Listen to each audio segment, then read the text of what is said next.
Bom, em relação à prova que ocorreu hoje, pela manhã e início da tarde, a prova de História, tivemos uma prova que poderíamos avaliar de mediana, fácil e com a temática bem distribuída. Nós não tivemos assim grandes surpresas negativas em relação a questões com excesso de especificidade que pudesse complicar a vida do aluno.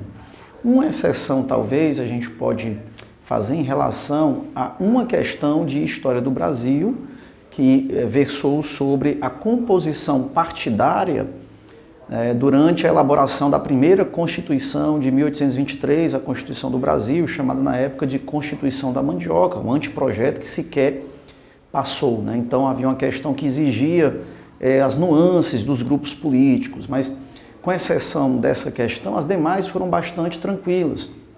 Tivemos uma questão de História do Ceará, sobre o abolicionismo, no Ceará, especificamente, a precocidade, por que o Ceará foi a província que, antes das demais, antes mesmo da própria Lei Áurea, aboliu a escravidão, então a questão também bastante tranquila. Tivemos uma questão evocando os movimentos culturais e artísticos dos anos 60, 70, pegando ali o período da ditadura civil-militar, Jovem Guarda, a própria Tropicália e etc., e tivemos uma questão, já que o dia 1º de maio está chegando, o S fez uma alusão à CLT varguista. Então nós tivemos essas 4 questões aí. A prova de geral também foi relativamente bem tranquila.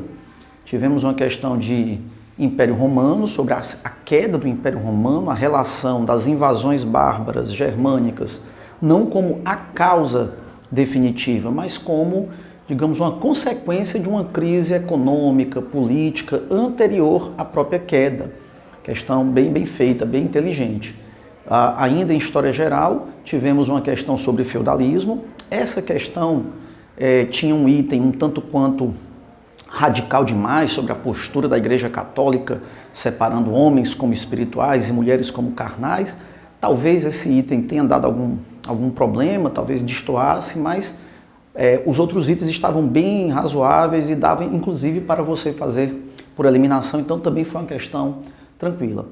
A questão seguinte, na prova de geral, foi uma questão sobre as 13 colônias, como elas, da Inglaterra, como elas tiveram uma posição de relativa liberdade e autonomia, porque a coroa inglesa não tinha muito interesse em explorar, e como essa situação mudou depois da Revolução Gloriosa, o que levou a um atrito entre os colonos e a coroa, que acabou culminando na independência dos Estados Unidos. E, por fim, uma questão bem geral sobre a situação da sociedade europeia antes da Primeira Guerra Mundial. Essa questão ela foi bem geral. Na verdade, o gabarito vai no sentido de mostrar que às vésperas da Primeira Guerra Mundial, o movimento operário teria conseguido elevar os padrões de alfabetização, de nutrição, a mortalidade infantil caiu, tá? E o próprio liberalismo ele começou a ser bastante questionado. Então, uma questão também bastante tranquila no nosso modo de avaliar. É isso, um forte abraço a todos.